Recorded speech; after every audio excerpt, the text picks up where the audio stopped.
So we're here today with Rami Fedda. Rami's with Solarjuice for many, many years. He's really an institution in solar because you probably started in solar much earlier than many, many others.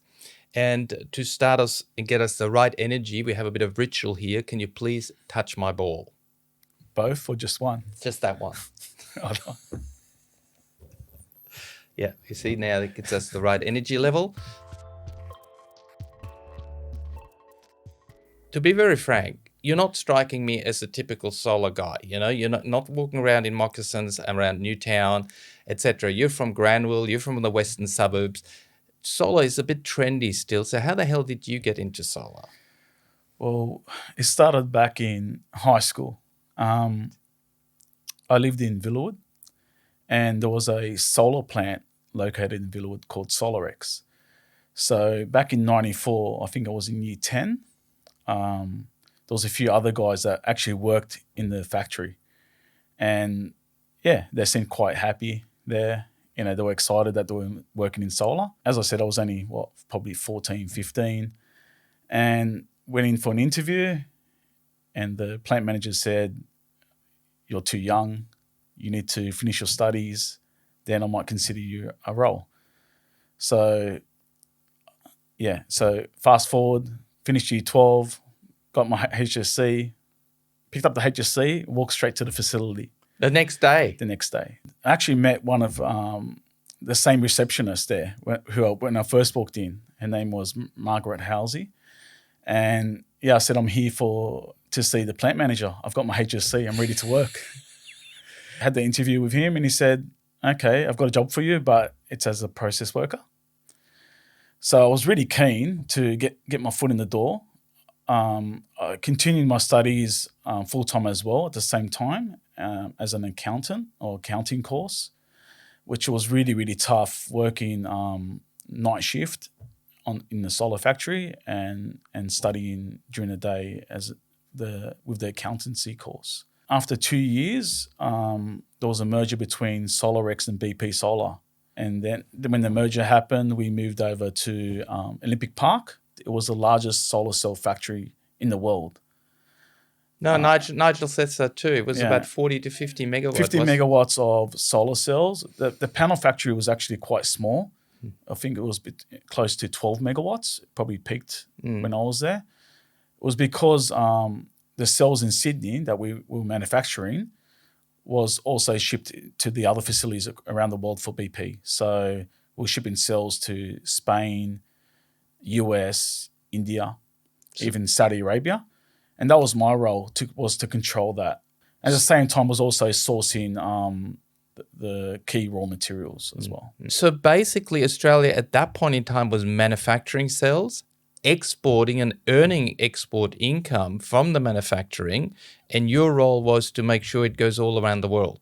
Traditionally, BP was manufacturing the wafers in-house, the solar cells in-house and panels. So this special task force team was put in place when the demand that BP had at the time, BP Solar had, we weren't able to produce in-house. So we had to source these key raw materials externally. So we're talking what year? This was probably 2003 when the shortages first started to happen. So 2003, Australia's boom hasn't started yet. We're really, I think, installing less than 3 to 4 megawatt a year, which is like what a Sydney suburb sometimes installs in a couple of weeks now. And I think Telstra was one of the largest users of solar panels at the time for their mobile network. Correct. And it was mainly off-grid that really the panels went to, isn't it, in Australia? I mean, the off-grid market was usually bigger than the residential at that point in time because what was the price point per watt? It was anywhere probably close to $5 a watt, US. Right. USD. And where are we sitting now? Under 25 cents USD. Right. So it's a 40 times reduction. I don't know what that is, 4,000% or something like that. And without that, we wouldn't have a solar boom, would we? No. Yeah. As you mentioned earlier, the grid connect market was virtually, non-existent. So there's BP Solar. It's going nicely. You're the biggest supplier in Australia, you're distributing, you've got a dealer network, it's 2006, something like that. And then a couple of years later, suddenly BP Solar decides to pull the plug. How did that, I mean, did you have a feeling that was coming? Well, I resigned in 2007, Right. actually. And that's when the raw material price was just, peaking. I think it peaked at 2009 at $500 per kilo for polysilicon. Wow. Where today, you can pick it up under $20. Identified an opportunity where I could go out on my own, and it was a big risk. Everyone thought I was crazy. I was one of the few guys who ever resigned from BP. Usually people stick around for their redundancy. Somehow I got myself in a position where I was supplying manufacturers out of China. So I wasn't sourcing from China. I was actually supplying all these new facilities. And one of them was even Longji. At one stage, I was the largest supplier. And where did you get it from in the first place? From other parts in China? Or? No. So all the stuff that I was sourcing was from Europe and the US. So I would bring it back into Australia, repackage it, and re-export it. I was actually air freighting many tons of material. So, the air freight bill was massive, but because the raw material price was just moved so out of control, the margins were quite large. So I was happy to forego some of that with freight. Instead of throwing it on a boat, I wanted to turn it around very, very quick. Yeah. So if I get this right, at one stage, China was relatively small in solar panels. Yeah. They got their material from Europe. You were the middleman, and you actually exported to China from Australia material for solar panels. Correct. So it's kind of totally on its head now. China towers over the rest of the countries. One example is solar wafers. 97%, come out of China. So, I mean, I was with Suntech in the early days, and that was Dr. Shi, who actually was working in Australia too at the University of New South Wales, and then took that knowledge and that research and started the first large factory in China. But that must be the big change that you've seen in the industry, because you have been in contact with China literally from day one. And you must have a lot of contacts. I know you're traveling all the time. In a few days, you're off again to China. You have possibly a very unique perspective on the whole China picture, because you have been there right from the start with the solar journey. What has changed? How's it all happening? The trade show, SNEC, SNEC. I went to the very first one. I think it was back in 2005. It was at a hotel, 2 levels. Now, I had dinner with one of the actual founder of SNEC. I asked the question, I said, so this year, how many halls do you expect?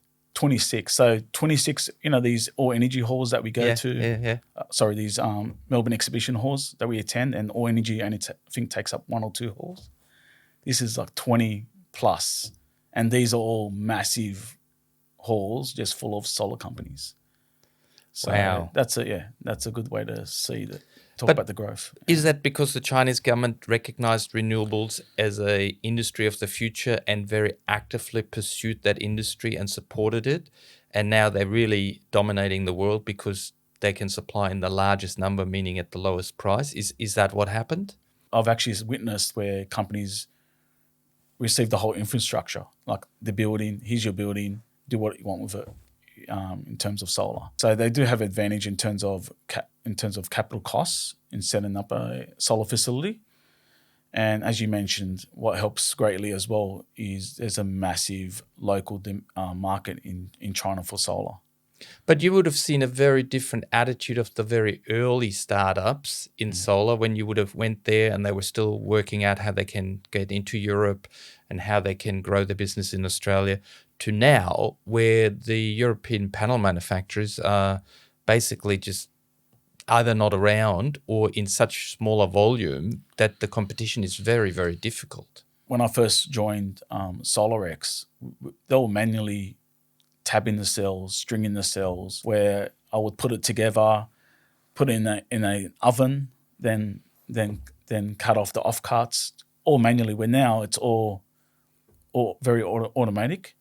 And in China, if you visit any of the factories now, it's as high tech as a factory in Korea, a factory in the US, a factory in Germany. If anything, now people are. I mean, I've been to some facilities in the US where the equipment's from China, the manufacturing equipment. But in the olden days, they used to solder it by hand. So because I remember the rows of mainly women sitting there, long rows and rows and rows, and they're all sitting there all day soldering. And that was the early days of the industry. Yeah. And there's nobody who produces still like that, is there? No. Everyone's moved into robotic machines. Fully automatic. Yeah. Companies from Europe and the US, even Australia, could charge a premium because they had a premium product, right? The efficiency was higher. But now it's quite tough where China's leading, in some cases, the race in terms of efficiency, especially with the standard P-type or even the TOPCon technology where they're ahead of the curve in terms of efficiency. On the regular P-type and the TOPCon, the big Chinese players are winning. And so it's very hard to claim to be a more premium product when in terms of on paper, the numbers of efficiencies, temperature, performance, etc., you're actually behind. Yes. And that technology, a lot of it was researched here in Australia, wasn't it? Correct. So we actually sold that technology, usually from the University of New South Wales, overseas. Leasing, sold, I'm not quite sure. But I mean, I even posted something on social media recently where I was sort of scratching my head trying to understand, majority of the technology used around that's being produced at the moment originated from Australia, but nothing's a very small fraction is actually made in Australia. So totally agree on that. Interesting. So you've seen the journey, the residential solar. When did that actually pick up, and how did you take advantage of that? Actually received a call from Andrew Burgess in, I think it was around 2008. He said, there's a really good opportunity now in Australia with this, I think it was like an $8,000 rebate. I can't remember. I think it was for 1 kilowatt system. And I was saying, that sounds too difficult. It's a lot easier just shifting, tons of material from one part of the world to the other. Oh, that's too much work. You have to try to sell systems or, because I think at that time, Andrew was working for Conergy. But BP was still around. I'm not sure. And Conergy was one of the largest distributors coming from Germany, and they had a distribution business here in Australia, and Andrew was one of their sales guys. Yeah. So he saw distribution. So he knew distribution. You knew sales and procurement. So somehow you could see an opportunity.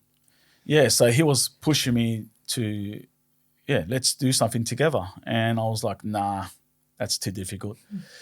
Then all of a sudden, the supply demand for raw material went the other way, and prices where I mentioned earlier they moved to $500 a kilo, crashed. Then at the same time, Andrew was mentioned. There's another huge subsidy. I think it was the New South Wales 60-cent feed-in tariff. This is a time there's this $8,000 thing happening, and I didn't really understand it back then. And then there's a 60-cent feed-in tariff now for New South Wales. Which basically meant a system payback went from 12 years down to 5 or 6 years. And if you bought the right big system, even maybe down to 4 years if the system was cheap enough. So that was a complete game changer. And that's when the residential solar took off. The person that we have to thank for that, do you actually know who that is? Morris Yema, I don't know. No, John Howard. Oh, really? John Howard is the solar king. He started the $8,000 rebate to re-secure his re-election, and suddenly solar people were actually very valuable voters. But in terms of the 60 cent? That was Joe Tripodi. Okay. And they deliberately made it so high because they knew they would lose the election, and they thought, well, the others have to take it off again and get everybody upset. So it was a very political ploy to make it so high, which was really unsustainable because they were already on the nose. They thought we might not win, and then the Liberals have to drag it back down, and everybody will hate them for that. So I reached out to an old school friend, which I ran into, which was Harry Charmy. Oh, the industry knows Harry. Yeah, so I randomly ran into him at a local shop because we still, I grew up in Villawood. I never moved too far away. I always stayed in that western suburbs area, and Harry was, I think it was at Regent's Park, and it was like, have you heard of carbon footprint? He was talking about carbon neutral, and he was just like, because as you know, Harry, whatever he's into, and if he enjoys it, he becomes overly obsessive, right?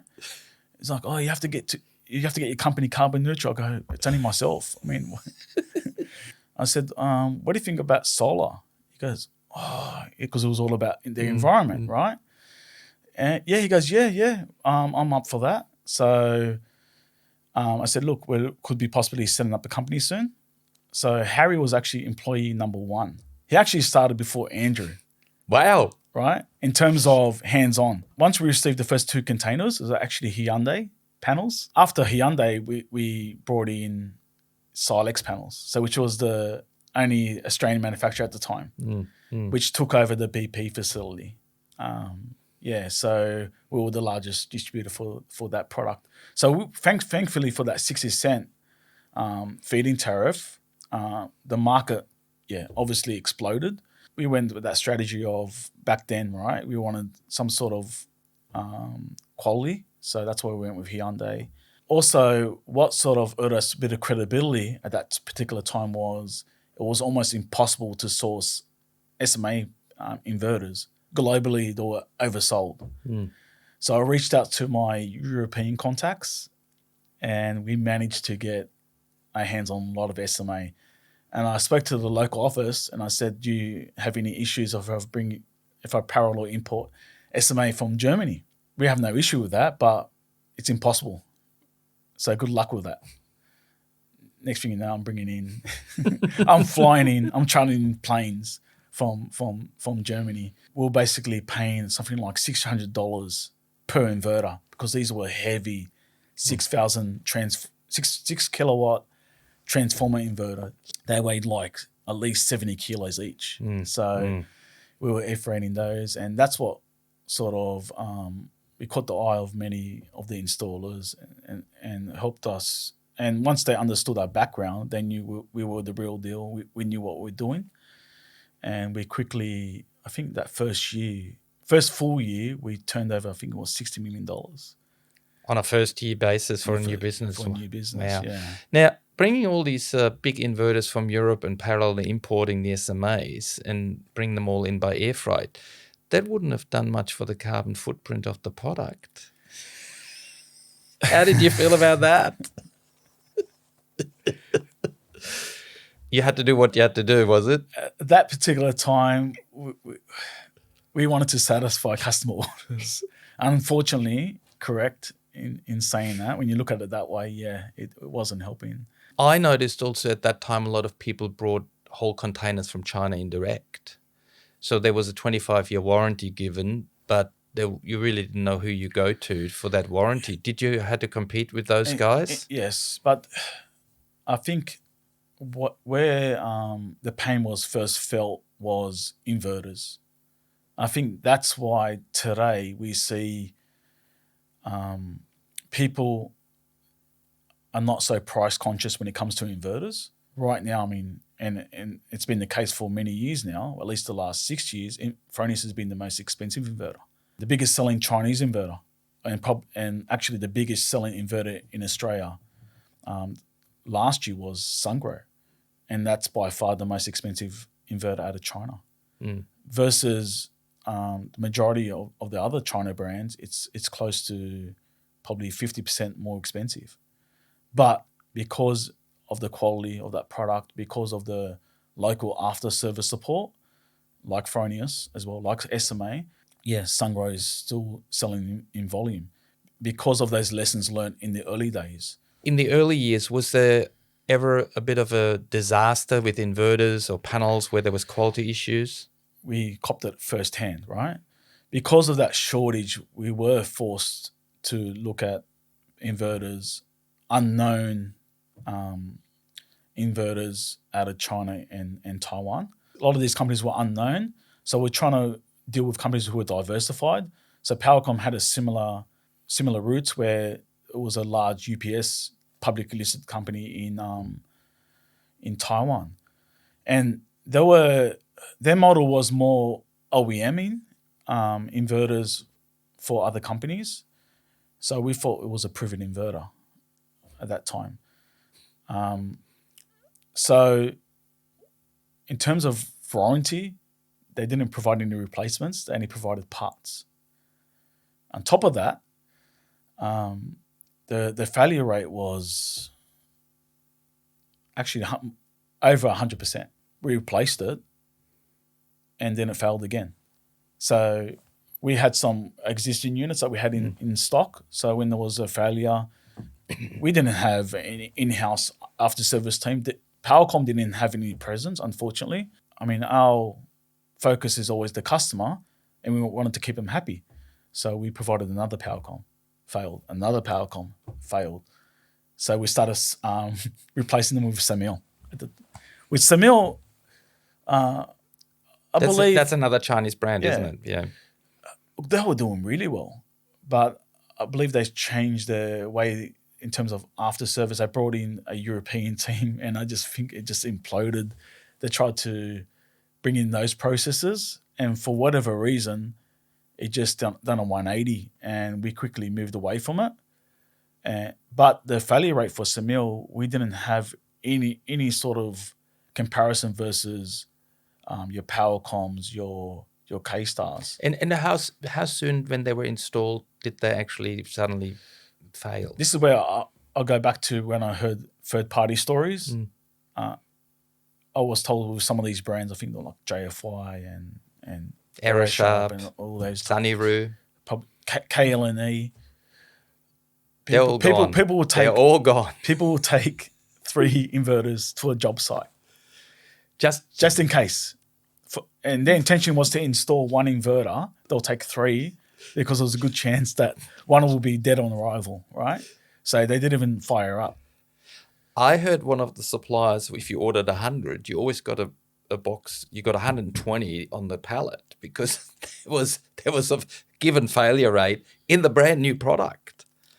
These were cowboy days. It was because back then there wasn't a local office, right? So to give you confidence, they'll say, "Oh, if you have any warranty issues, we've provided some additional units." But yeah, we took a massive hit, and that's why today we've evolved on purely just high-end quality products, especially on the inverter side. It's nothing but, I mean, the cheapest inverter we have is Sungrow. And as I mentioned earlier, that's the most expensive Chinese inverter. So we carry Sungrow, we carry Enphase, Fronius, SMA. All these brands are definitely on the high-end side. With panels, that's a whole different ball game, where it's come to a point where in Australia,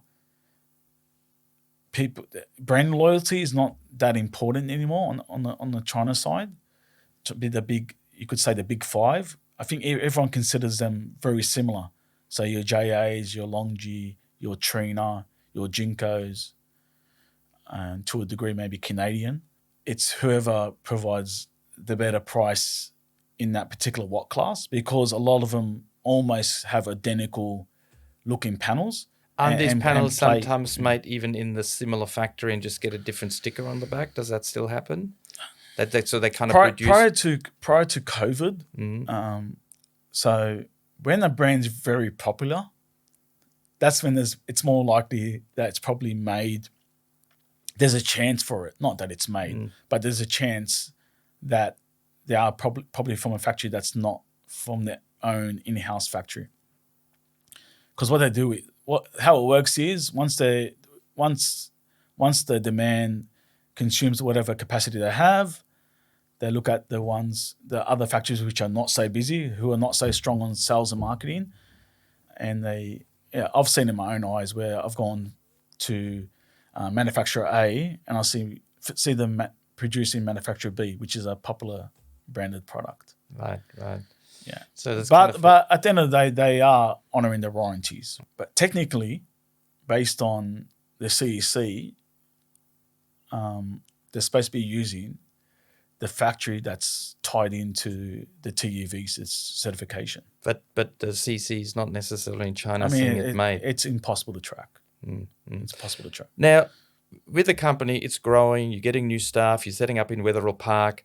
Was there a particular product other than those power core inverters, let's say in the panel range, where you guys took a big bath because actually you got a product in, it didn't do what it's promised, but you as a company stood behind the product and built it up and actually didn't let your customer down? Yeah, there's an example with bankruptcies, right? Or they've exited Australia. We have had that. That's where we've taken a hit. We would have to pay the labour. We'll have to provide the replacement panels. So we've done that in the past.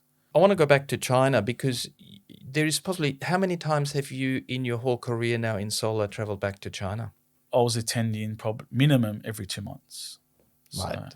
And so you've been doing this 15 years or so. That's more than 100 times. You've gone back to China for relationship building, for purchasing product. Go back to the very early days to right now. Is there different confidence? Is there different China? Is there different relationship in Australia?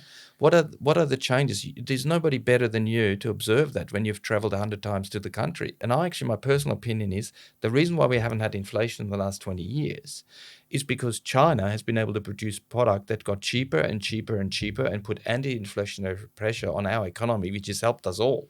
All right. That is at the moment of recognized when America is all pissed off that they're sitting on their asses and China is not sitting on their asses and America has shown up. You must have seen a sophistication and a professionalism coming through over the last 10 years. Just give me the journey. Especially in the new facilities, you're blown away. You're talking about huge machinery and it's a massive infrastructure, newly built, the latest state-of-the-art equipment. I'm always just blown away by the sheer size and the tech used. China is just leading the pack at the moment. You know, you look at, as I said to you earlier, you look at the data sheets, the spec sheets, they're head and shoulders now above Europe and US made product. Right. In terms of, as I said, purely just the numbers, they're definitely leading the way. Did you make any friendships or is it always just professional? The part I play in the supply chain, it's all built on relationships. Look, it's all, of course, business related, but some friendships have been built as well. But to be honest, the staff turnover is quite high, right? A lot of the middle management do hop over to different companies. Even some of the founders, leave and set up new companies. What's more important for me is the brand relationship on the high level in terms of Solarjuice with, for example, Trina, or Solarjuice with Sungrow, Solarjuice with Fronius. I feel that no matter who the management is, there's always a good relationship with those key partners. And unfortunately, in terms of dealing with companies out of China, they still don't understand channel. All they know is numbers. We're the very few, which Trina has probably, in my opinion, probably the best channel control, where it makes sense for us. You could say, I want to say best channel control, but where the channel makes sense for Solarjuice, there is margin there. Instead of selling into channels where they bring in new markets or identify new customers, they just sell to, if somebody comes up to them and says, I'm happy to buy 100 megawatts, they ignore their strategy and just go after the number. Everyone wants 20% market share, unfortunately. And what that means is they basically force feed their distributors and beyond what they can take, which causes an oversupply. Or they balloon their local warehouses, which we've seen over the last few years happen many times, which causes a local panel price to collapse. Even some of these new big players, right? They're talking a couple of 100 megawatts. I'm thinking, you weren't existent in Australia last year. How do you expect to achieve those sort of numbers? So that they look at what the other person's doing and they try to duplicate or reach higher number to not bragging rights, but if they can achieve that, we can also achieve that. That's the biggest challenge I'm facing. So you then have to actually be educating them and sometimes say that's a little bit ambitious, and you have to do that rather tactfully. Unfortunately, the local team members, they agree, but it's HQ they're struggling with. And they say, no, you have to achieve this number. We need renewables. Hasn't the world in some way put themselves in a huge dependency on China now, while at the same time geopolitically China at the moment and the West are not talking as well as even 10 years ago? How does that all going to fit in, that dependency? What about if China decides one day we don't want to supply you? We're in trouble. Especially, look, a panel factory doesn't take long to build. Whether you're going to get it to the cost level as China is a whole different ballgame.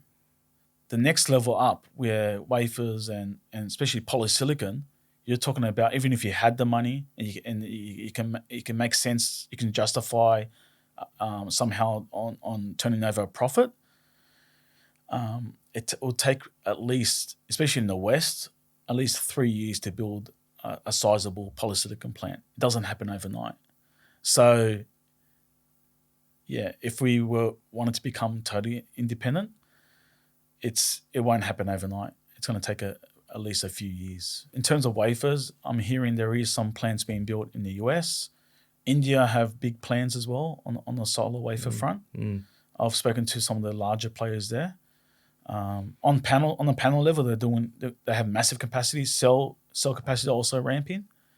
So there is options there, but my guess is they'll want to satisfy the local market before looking elsewhere. You've survived it all the way. What's your biggest advice to an end customer right now if they want to buy solar? From your 15 years of experience, what should they do? Definitely look at quality first, then look at the price. If you use pricing as your sole objective, you'll be burnt. Me personally is after service support. Do they have an office in Australia? Do they have a large after service support team? The track record, and I'm pretty sure looking at reviews that should disclose whether or not they've been a good product or good operator in Australia. What are the biggest challenges right now in solar? On a distributor front, we've got so many variables, right? Put aside the regular supply chain, oversupply, undersupply, local market, demand dying out, or all of a sudden there's a massive surge. But we have things like FX. You saw the dollar just move from, less than 2 weeks ago it was above 71. Last week it hit 65 cents. So with distribution, our margins are very thin. What keeps us in business is a volume. If a volume wasn't, if we can't keep volume at a certain level, if that also drops, that could also put us out of business. So yeah, as I said earlier, it's not just the solar coaster; it's also the FX coaster as well. How do you pick product? What's going to be the right product for the next season, and how much you need? I mean, how do you pick that? As you know, with inverters, there's so many different variables, right? There's so many different models. So for us, we don't like to carry more than 3 or 4 different brands. And if you look at what we carried back in 2015, majority of the inverters we had back then, we still have, like your SMA, your Fronius. This year with panels, we're basically running just 3 brands, right? REC, which is a non-Chinese brand option, and we have Trina. But did you previously, when you picked partners, were allowed into their factories? A lot of the time they don't, but I not bully myself in, but I'm able to convince them that I need to see it. Right. And in most cases, if not all cases, I get my foot in the door onto the factory floor. Even though we're very comfortable with the brands that we're dealing with, it's probably just a extra insurance that they are using the correct raw material versus what was specified on the TUV certification. Now, you having been originally in a factory, starting on the factory floor and seeing all the processes. So when you walk into a factory, can you within a very short time straight away tell if that place is focused on quality or if there are a few issues? Let me just share a story where I won't name the company, but this company was huge, right? Just because the company has a well-known, recognized brand, and it just isn't their OEM factory. This is their own branded factory. So right away, without without any hesitation, there was a big X in continuing using that company because we were bringing in that particular brand in. So I visited the factory because the original factory they had was okay. So they were bragging about, oh, we've expanded, it's fully automatic, blah, blah, blah, blah, blah, blah, blah. Walk in, they've got windows open in the factory. So so the dust comes in onto the panels. So then I was questioning, because I brought in my internal QC guy. We were questioning the processes they have. So with me seeing the windows open, so I questioned about foreign material. So what if foreign material was encapsulated in the solar panel? Oh, we've got these are the parameters. And they allowed something like a 20-cent piece coin size foreign material as being acceptable. Yeah. Couple of bugs, what's wrong with that? So right away, we just stormed out of them. Basically, the QC technical guy, because he was speaking to him in Chinese, he stormed out because he couldn't believe his ears. And I tried to, when he told me, I tried to speak to somebody who spoke English, which there was. Can we reduce this? He said, no. I said, okay, then we're ripping up the contract. So from that day forward, we stopped bringing in that particular type of panel. You won't see it unless you actually visit it physically, because all their PowerPoint presentations, videos they show you, there's a massive variable versus when you actually visit the factory. Now, from an environmental point of view, are there some manufacturers from their waste disposal and all that treat things differently to others? And do you guys go that deep into who you're supplying, or you're really kind of just worried about the manufacturing process and the labor sourcing, the raw material sourcing, the waste and all that? Is that part of your whole spectrum when you pick a manufacturer, or you're just looking at price? Some of those concerns that you raise have only come about very recently.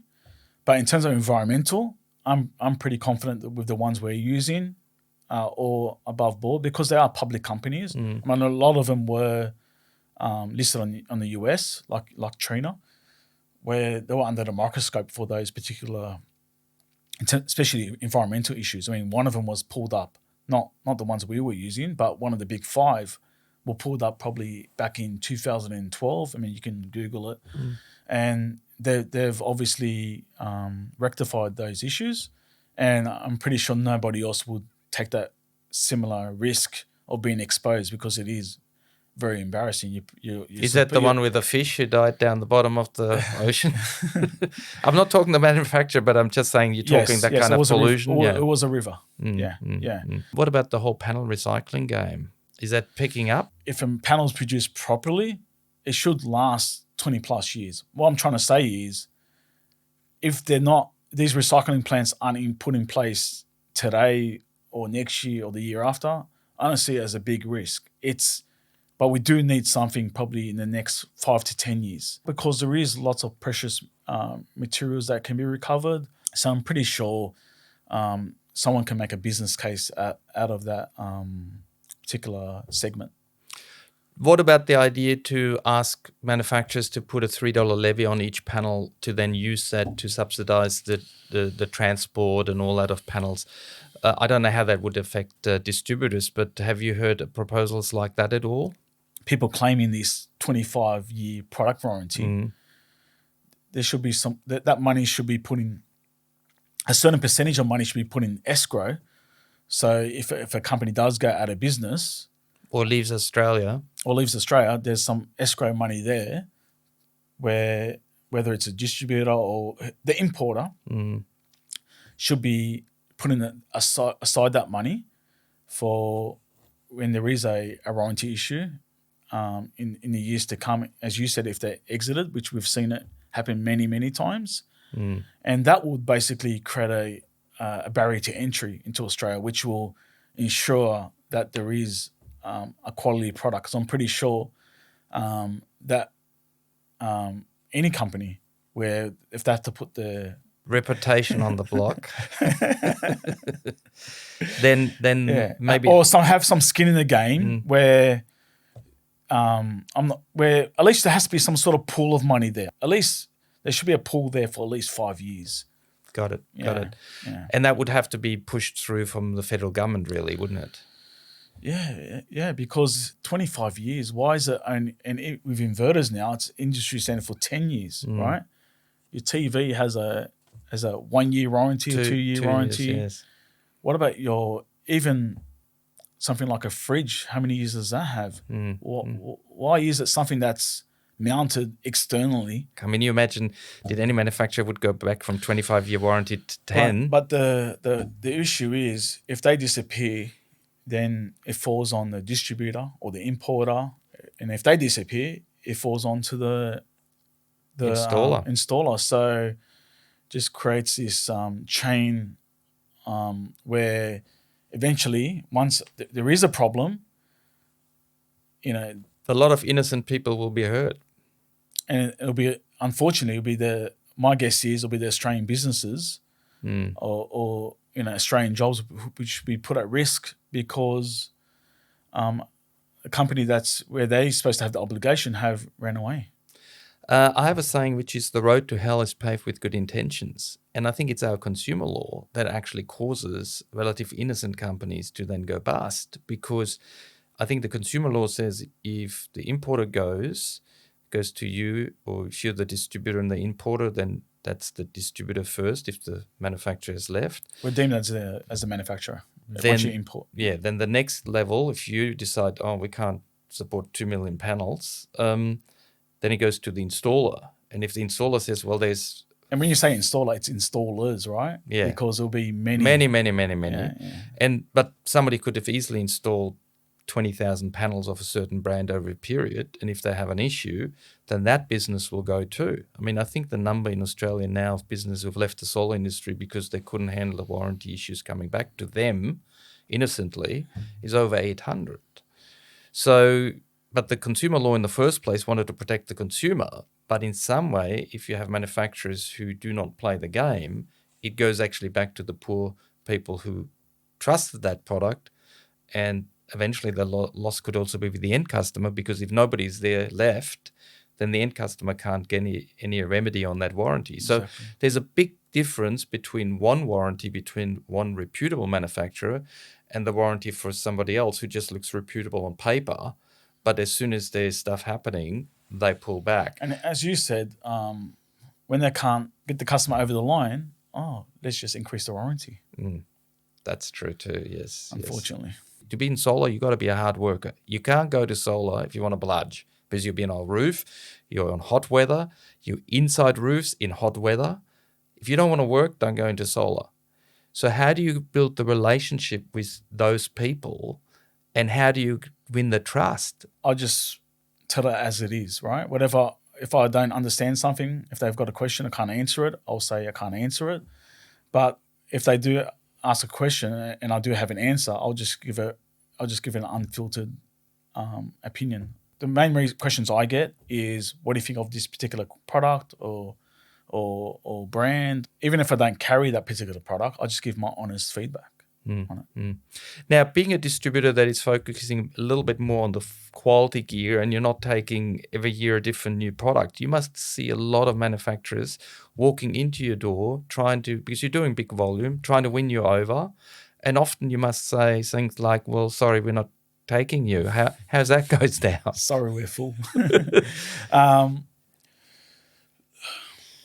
If it's, look, for not just for Solarjuice, right? Just to enter the Australian market is so tough. Whether it's a panel, inverter, battery, it's obviously it's easy to enter Australia, but to actually sell, if you're not a proven product or proven brand, is super difficult.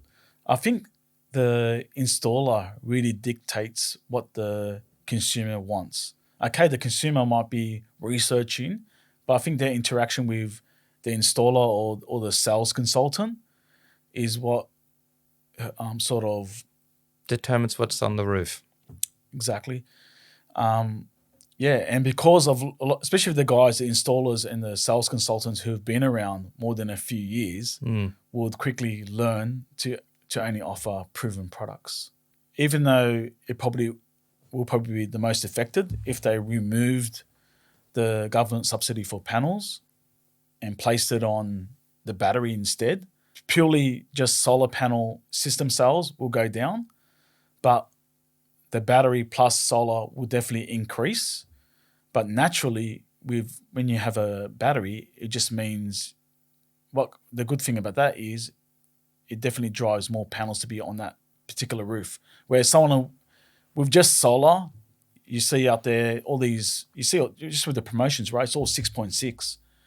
When a battery comes into play, if the sales consultant does his job correctly, or the person that's selling the system will be trying to cover as much roof space as possible to get the most out of the battery. So how do you see the EV coming into that? So there's the panel, there's the battery, and then there's the EV as well. I mean, at home we have 2 EVs, and definitely it has a massive impact on the electricity charge consumption. So you're supplying your EVs with solar or not? Yeah, I have a 12 kilowatt on the roof, and also I have a massive battery as well. That's because I like to practice what I preach. With EV owners looking at the electricity bill, seeing it all of a sudden increase. Yes, they're saving versus petrol, but they could be saving a lot more if the EV is being charged by solar. Right. So maybe down the track, if you're a car dealer, you sell an EV and a solar system. That's what Tesla are doing. Not done. But there's a problem with the Tesla issue I see, whereby, for example, the Nissan Leaf, you can integrate into the house, at least theoretically. I think there's still bureaucratic kind of hurdles. But from Tesla's perspective, they want to see the car not really plugged in the back of the house because they've got the battery to sell the battery separately. So there are different, there's the Apple model where you want to be all within your own infrastructure, and there are other models that click on and click out, and we both will not know which one will win out in the end. But can you see the day where the EV drives into the house and actually becomes the battery for the house? Yeah, I mean, there's lots of talk about that, but to actually see it happen in the real world, I mean, would you want to start your car and you got no juice left because it's powering your home? So when I visited Tesla a few years back prior to COVID, that was one of the questions is, do you guys have any plans to move to bi-directional? And the answer was no, because they did give that example, and I thought about it, and I believe they're right. I know that people might say they're driven by selling more Powerwalls, but I believe, if the last thing I want is to be driving a car that's at 25% capacity or less. Because your kids played rock and roll all night. Or you've got your ducted on at night. Yeah, okay. Yeah, in the summer days, yeah. Finishing off, what's your prediction for the next couple of years? The industry's still going to grow, or everybody's got solar on the house and that's the end of it?